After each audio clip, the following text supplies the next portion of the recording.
హేషమ్మ సింహాచలం వెళ్దామా? గుండె అయిపోద్ది హేషమ్మకి ఇప్పుడు. హేషి చెప్పు, గుండె అయిపోద్ది ఇంకా. Hi guys, welcome back to Anas info Telugu channel. అందరూ ఎలా ఉన్నారు? మేమైతే చాలా చాలా బాగున్నాం. ఇది మా పాప తలనీలాలు వీడియో అండి. తలనీలాలు తీసామని చెప్పాను కదా ముందు వీడియోలో. ప్రీవియస్ వీడియో అన్నప్రసన్నం వీడియో అయితే పెట్టాను. రెండు ఒకే రోజు జరిగాయి, బట్ లెంతీగా ఉండడం వల్ల 2 వీడియోస్ కింద పోస్ట్ చేస్తున్నా. ఆ అన్నప్రసన్నం వీడియో ఎవరైనా చూడకపోతే డిస్క్రిప్షన్లో లింక్ ఇస్తాను, చెక్ చేయండి. అండ్ మా యొక్క దగ్గరలోనే సింహాచలంలో అయితే తలనీలాలు తీద్దామని అనుకున్నాము. యాక్చువల్గా అయితే తిరుపతి వెళ్ళాలి, బట్ పాప చిన్నది కదా, అండ్ ముందు నుంచి అనుకున్నాం తిరుపతిలో నెక్స్ట్ తీయాలని చెప్పి ఇంకా వెళ్ళగానే డైరెక్ట్ కేశఖండన్ అయితే వెళ్ళిపోయాము. ఎందుకంటే గుండె అయ్యాక అప్పుడు దర్శనంకి వెళ్ళాలి కదా, అందుకే ఫస్ట్ కేశఖండన్ అయితే వచ్చేసాము. టికెట్ తీసేసుకొని ఇంకా డైరెక్ట్గా ఖాళీగానే ఉంది ఆ రోజు, ఎందుకు ఎక్కువ మంది లేవు, తుఫాన్ ఒకటి కదా అందుకోసమేనేమో. అండ్ మేము ఆఫ్టర్నూన్ నుంచి వెళ్ళాం కదా, అది కూడా ఒక రీజన్ అయి ఉంటుంది.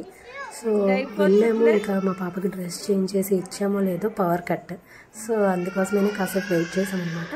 అండ్ గుండు చేసేటప్పుడు కొత్త డ్రెస్ వేయాలంటారు కదా, అందుకోసం ఈ ఫ్రాక్ ఎప్పటి నుంచో యూజ్ చేయట్లేదని చెప్పి ఇంకా గుండె అయ్యాక వదిలేయచ్చు కదా అని ఇంకా అది వేసేసాను.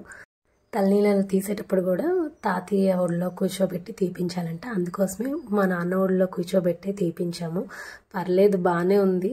మరీ అంత ఎక్కువ అంటే ఎవరు పట్టుకోలేనంతగా అయితే వాడలేదు కానీ, బట్ కొంచెం గట్టిగానే ఏడ్చింది. ఒరిజినల్ వాయిస్ అయితే పెడతాను చూడండి. అండ్ ముందుగా మీలో ఎవరైనా నా ఛానల్ని ఫస్ట్ టైం కనుక చూస్తున్నట్లయితే ప్లీజ్ నా ఛానల్ని సబ్స్క్రైబ్ చేసుకుని నన్ను కొంచెం సపోర్ట్ చేయండి.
చూసారు కదా ఎంత గోల్ చేసేసిందో.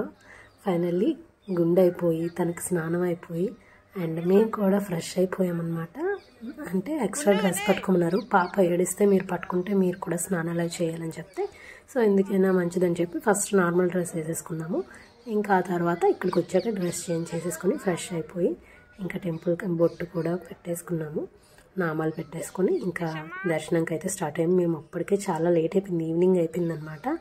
ఇంకా 7కి మళ్ళీ హారతి ఇస్తారు, టైం పట్టేస్తుంది అని చెప్తే ఇంకా తొందరగా ఇంకా క్యూ లైన్లో వెళ్ళిపోయాము. యాక్చువల్ ఆ రోజు చాలా ఖాళీగా ఉంది, తుఫాన్ ఉండడం వల్ల ఏమో కానీ ఎక్కువ మంది అయితే లేరు. సో ఫ్రీ దర్శనంకి వెళ్ళాము, బాగానే దర్శనం కూడా అయిపోయింది. మా హెషమ్మకి హెయిర్ తీసేటప్పుడు నాకు చాలా బాధ అనిపించింది. చాలా బాగుండేది తన హెయిర్. ఇందుకే మా హెషికాకి గుండు బాగుందా హెయిర్తో బాగుందా కామెంట్ చేయడం అస్సలు మర్చిపోవద్దు. నాకైతే గుండు కూడా సెట్ అయింది అనిపించింది. బట్ ఏం చేస్తాం, పుట్టుకప్పు ఎలా అయినా దేవుడికి ఇవ్వాల్సిందే కదా. సో అందుకోసమే హెయిర్తో బాగుంది, బట్ గుండు కూడా సెట్ అయింది అనిపించింది అనమాట. అండ్ గుండు అయ్యాక గుండు మీద బిస్కెట్స్, చాక్లెట్స్, చిల్లర పైసలు వేయాలంట అమ్మమ్మ తాతయ్య వాళ్ళు. మా అమ్మ తీసుకొచ్చింది, బట్ గుడి లోపల వేద్దామని చెప్పి గుడిలో వెళ్ళాక వేసాము. అక్కడ పిల్లలు అవి ఉండరేమో అనుకున్నాం, కానీ అనుకోకుండా ఎంతమంది పిల్లలు అందరూ బిస్కెట్స్, చాక్లెట్స్ తీసుకోవడానికి వచ్చారు. అండ్ పెద్దవాళ్ళు కూడా ఫుల్ అక్షంతలు వేసి ఆశీర్వదించారు మా పాపకి. చాలా చాలా హ్యాపీగా అనిపించింది ఆ రోజు. మొబైల్స్ అయితే అలౌ చేయరు కదా, అందుకే వీడియో షూట్ చేయలేదు. ఇది గైస్ వీడియో నచ్చిందా? నచ్చితే లైక్ చేయండి, షేర్ చేయండి, కామెంట్ చేయండి. అండ్ నా ఛానల్ని సబ్స్క్రైబ్ చేసుకోవడం అస్సలు మర్చిపోవద్దు. Thank you for watching.